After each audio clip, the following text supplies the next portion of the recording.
What's up, pit crew? Welcome to the nation. I'm your host Tim, and today we're bringing you part 2 of our last video. So welcome to Modding 102, where we're talking about parts specific for your VR30 platform. So let's get into it.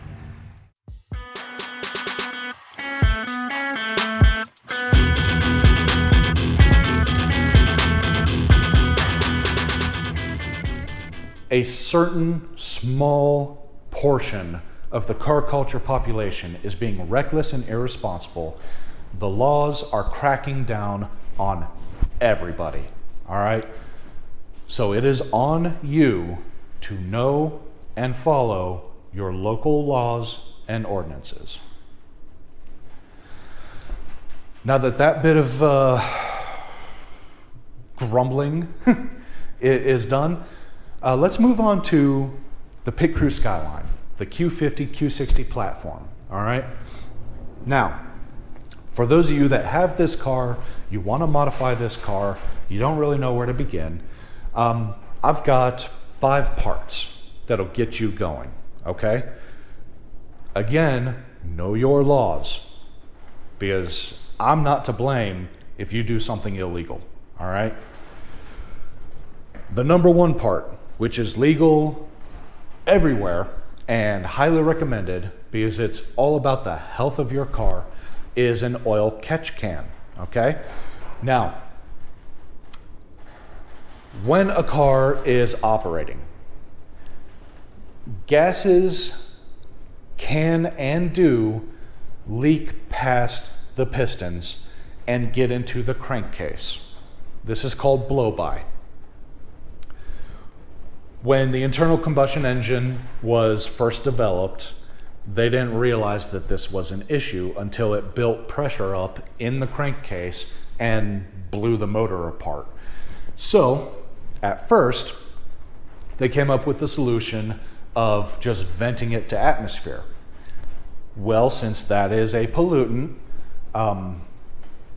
as the engine evolved, it got to where they were recirculating that gas from the crankcase back into the intake tract, okay?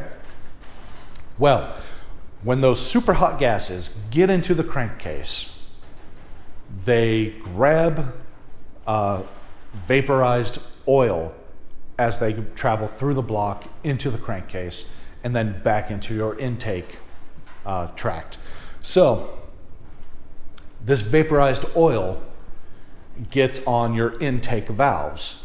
Now, if you have an older engine that is port injected, your fuel, which is a solvent, by the way, washes your intake valves off. So this blow-by is not really an issue unless you have a mechanical problem where there's so much blow-by that it's going to gunk everything up anyway because there's not enough fuel to wash. With a lot of modern engines, they're almost all of them, direct injection.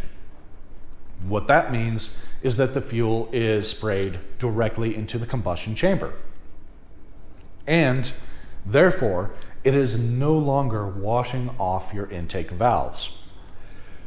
So this blow-by now just accumulates on your valves and eventually gunks them up so bad that they either can't open fully or they can't close fully. You end up with a rough idle. You may not, if it gets bad enough, you may not even be able to start the car. And the only thing you can do about it is rip apart the heads and clean the intake valves or replace them, but you're still going to have to clean where they seat. So, to help mitigate that, what an oil catch can does is you put it in line in the crankcase ventilation routing, okay? So you've got those hot gases coming from the crankcase, traveling up a pipe into an oil catch can, and then into your intake tract, all right? And most of that vaporized oil is going to go into the catch can, and because it's heavier than air, it's going to kind of drip down into the bottom and it's just going to collect, okay? That keeps it off your valves. that keeps your valves cleaner for longer. It doesn't catch all of it. You will eventually have to clean your intake valves anyway, but it's going to catch the majority of it and is going to prolong the time between cleanings, which is going to keep your engine healthier. It's going to keep it running longer. But don't forget to dump it. Every single oil change, at least, you need to dump your oil catch can, and you should be checking it at least once in between.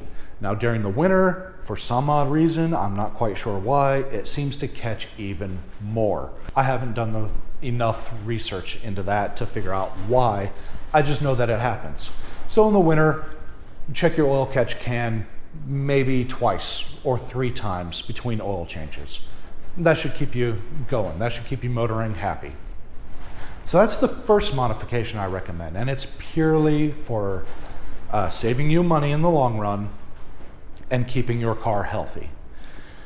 Now, the second modification that is highly recommended if you're doing any kind of spirited driving, whether you're cruising through canyons or you're on the autocross course, you're on a road course, you're at the drag strip, what have you, strongly consider a heat exchanger for your next upgrade.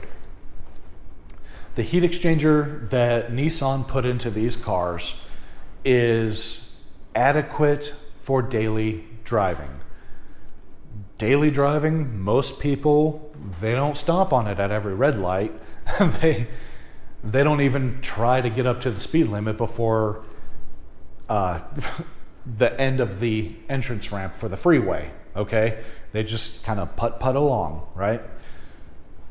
And for those purposes, the heat exchanger is just fine, all right? But if you are serious about doing anything performance oriented, or if you just really like that accelerator pedal, then you're going to want a heat exchanger. It's going to help lower your charge air temperatures, which is going to help you put down consistent power numbers.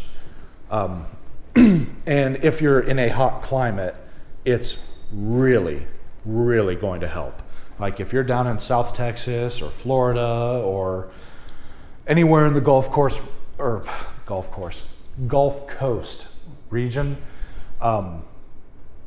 in those hot summers, it's going to help your car run better as well.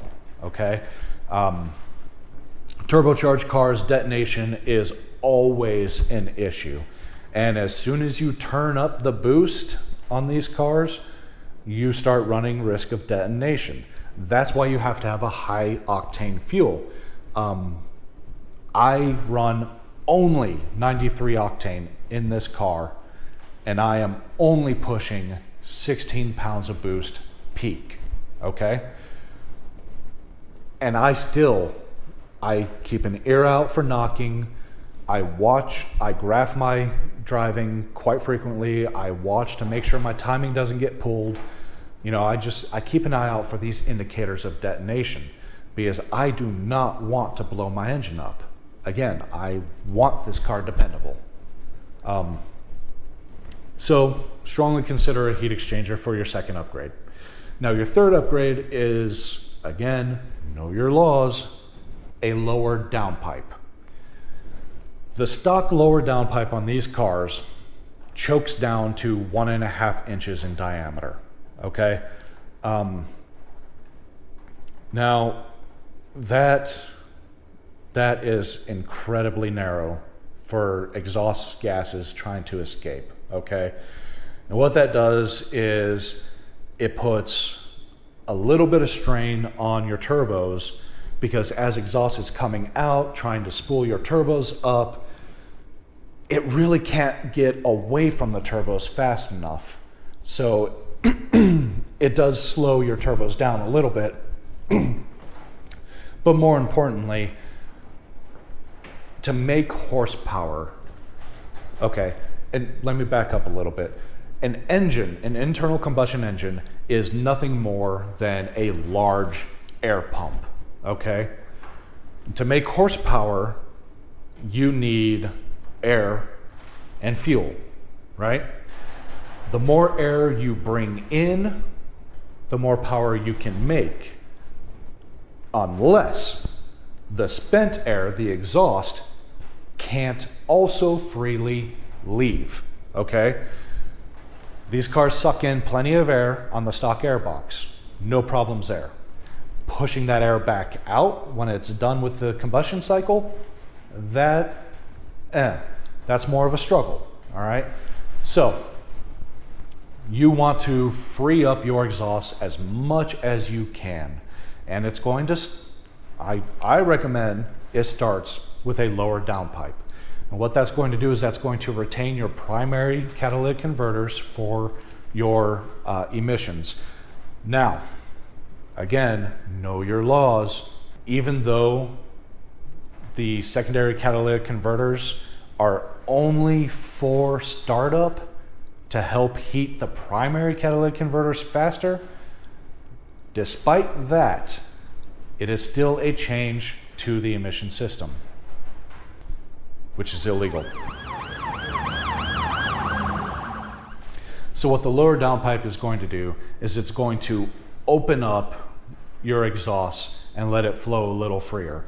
Now, if you're building a absolute track monster and you're going to be trailering it to and from the track, and you just want the most horsepower possible, then you're going to want a full downpipe, okay? Open that sucker up 3 inches. That's gonna get the gases flowing real fast, all right? It's going to help spool your turbos faster, and you're just gonna make way more power. Like, it's gonna blow your mind how much more power something as simple as changing out the downpipes on this car will give you, okay? Which then goes into the next part I recommend, the catback, okay? Now, seeing as how this is, like, a lot of guys consider these cars to be the ultimate sleeper because they don't really look like much. They look sporty, but ultimately it's a luxury car. Because of that, a lot of guys like to keep their exhaust quiet, and you can still do that while opening up the exhaust. There's quite a few different ways to achieve that, so again, do some research, figure out what's going to work best for your situation. But either way, open up all the exhaust, get a catback. Even if it's custom made or off the shelf, doesn't really matter. For maximum power, you're looking for 3 inches. For great power gains without being too obnoxiously loud, you're gonna want about 2.5 inches, okay? And there's plenty of companies that can steer you down the right path. Just do your research, okay? Now, the last one, and again, I have to say, know your laws, is a tune, all right? If you don't want to do a tune, you could do a JB4, which is basically a boost controller with a few other bells and whistles, okay? And if you go that route, I would also recommend that you do a throttle controller because, well, let me explain this a little bit more. For fuel economy and streetability reasons, auto manufacturers tune a little bit of lag into the butterfly valve inside your throttle body, okay? So when you press on that electric accelerator pedal, sends a signal to the computer sends a signal to the throttle bodies. That's a very fast process, okay? But the computer dials that down. It's like, okay, you're giving me a signal saying that, you know, you've smashed on the gas pedal, and you're telling the computer you want 100% wide open throttle. Well, the computer's going to give you that, but it's going to do it slower than you did. And it's going to do that to help save fuel, help the vehicle remain easy to drive, so that anybody could drive it.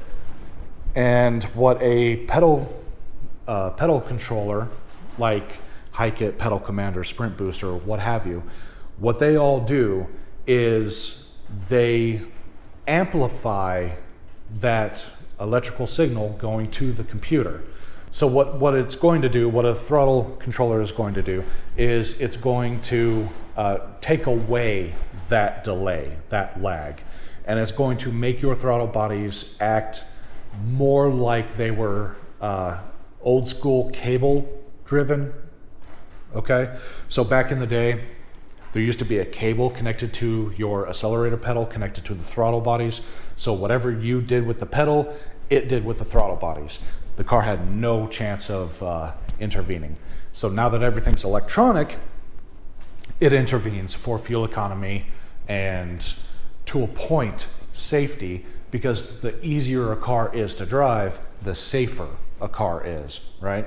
So these throttle controllers, they make the throttle bodies respond as if they were cable driven.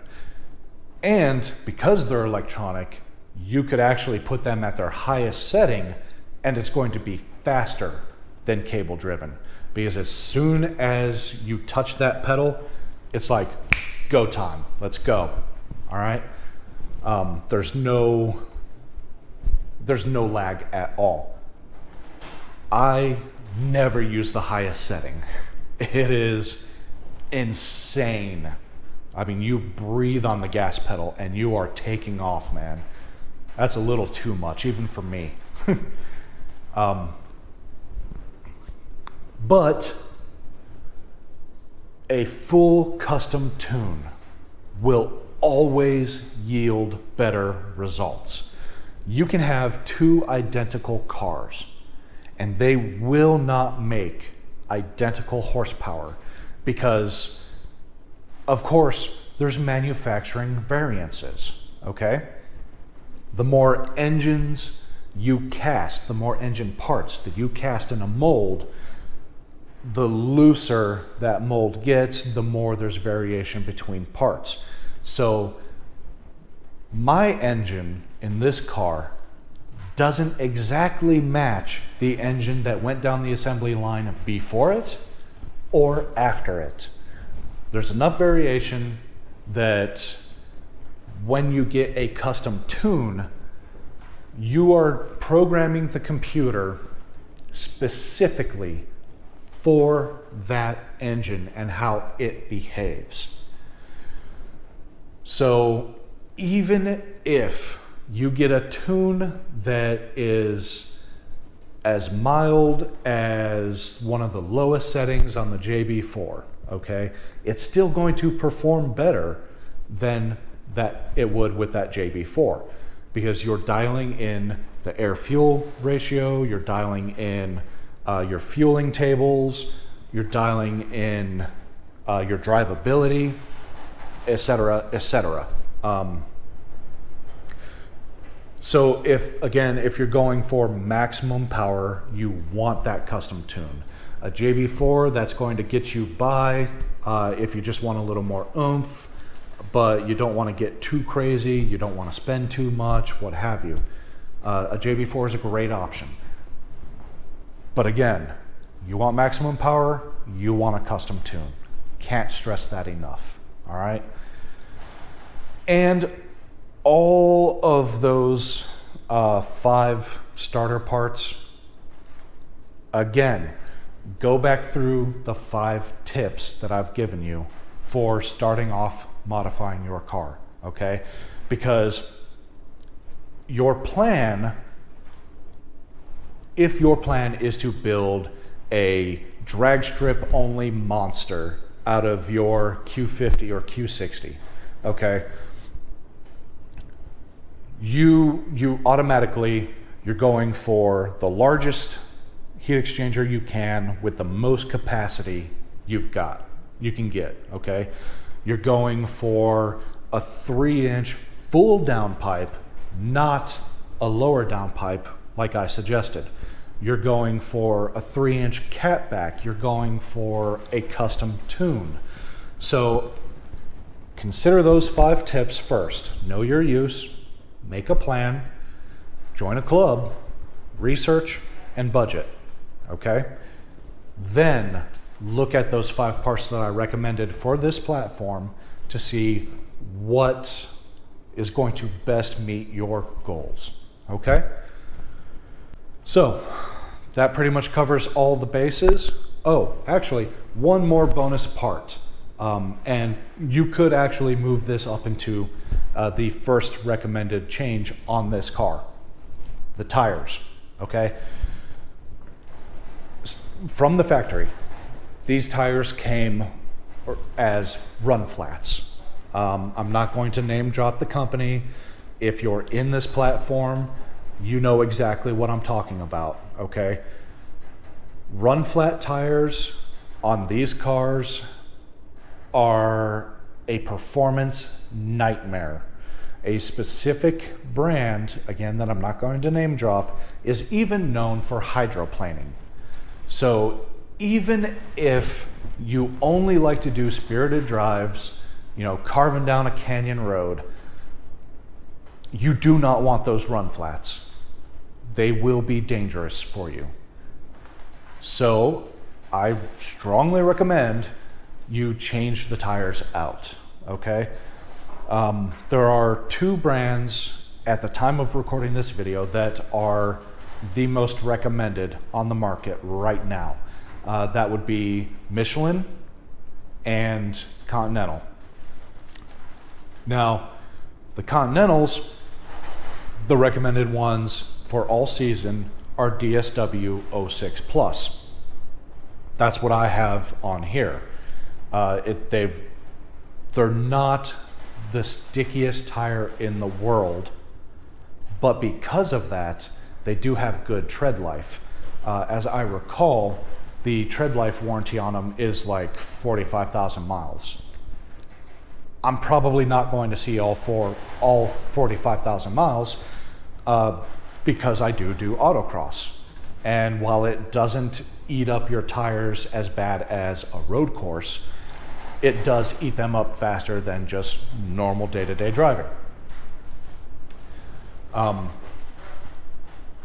But I could, even adhering to SCCA regulations, I could get a much stickier tire, but they're not going to last as long. And again, going back to knowing my use, treating this car like a daily, I do want tires that will give me a good life on them. You know, I do want them to last more than a season. The other recommended tire is the Michelin Pilot Sports. All season, if you think you need an all season. Summer, if you don't. Those, man, if I could do summer tires, I would. But summer tires start to lose their grippiness at about 50 degrees Fahrenheit. And until I get a second set of wheels, I am going to stick with all season tires so that, again, using this car like a daily driver, I can just jump in and go. Once I have that second set of wheels, then I can put all seasons on for my winter driving on one set of wheels, and I can put summer tires, or even downright the stickiest I can get while staying in SCCA regulations, which are for the class I'm in. They are road legal, so I could change them out before heading out to Amarillo, or I can just throw them in the back and change them out when I get there. But I would put those on the second set and use them only on race day. Or even summers. You know, I could even just do summer tires and save a set for the winter and change them out right around this time of year, maybe in a month or so. And just do it that way. But either way, so yeah, we could add that we could add a number 6 as tires. So that's going to cover it. That's going to get you started with modifying, and that should get you started, get you going down the road with the Q50, Q60 Skyline. All right, so I want to thank you for watching. If you like this video, if you learned something today, hit that like and subscribe. Share this video. Leave a comment. Let's get a conversation going. What tires have you had your best experience with? What tires do you like to go with right now? If you know someone that's just starting out with modding, definitely share this video with them. And of course, until next time, keep it safe, keep it on the track.